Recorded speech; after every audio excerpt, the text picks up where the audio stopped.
हिंदूंचं नाव विचारून गोळ्या मारण्या एवढा वेळ दहशतवाद्यांकडे होता का? विजय वडेट्टीवारांच्या सवालानं गदारोळ. मृतांच्या कुटुंबियांच्या जखमेवर मीठ चोळू नका, मुख्यमंत्र्यांनी सुनावलं.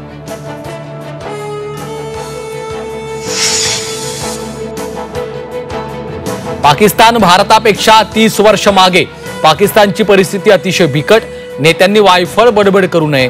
एमआयएमचे अध्यक्ष आणि खासदार असदुद्दीन ओवैसींनी खडसावलं.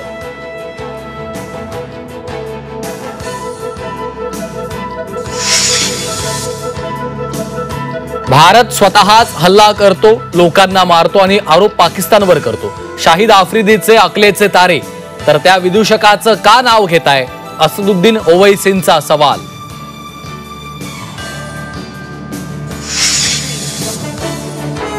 पहलगाम मधला अंगावर काटा आणणारा आणखी एक व्हिडिओ समोर.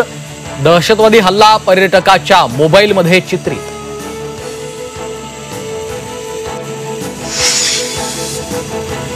केंद्राची जलजीवन योजना फेल. नरहरी झिरवाळांचा सरकारला घरचा आहेर. टंचाईग्रस्त भागात पाणी पुरवणं महत्त्वाचं असल्याचंही मत.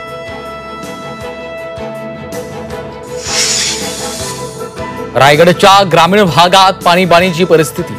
माणगावमध्ये आदिवासी बहिणींचा हंडाभर पाण्यासाठी संघर्ष. कोरड्या नदीपात्रात खड्डा खोदून पाण्याचा शोध.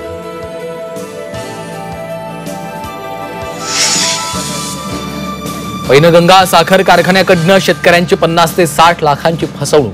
शेतकऱ्यांचा तीव्र आंदोलनाचा इशारा.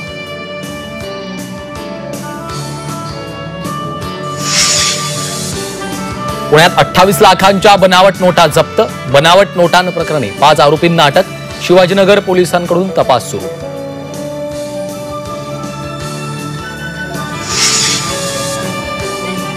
आणि झी 24 तासवर राजकोट इथल्या छत्रपती शिवरायांच्या पुतळ्याची एक्सक्लुझिव्ह झलक. 83 फूट उंच तलवारधारी पुतळ्याचं काम अंतिम टप्प्यात.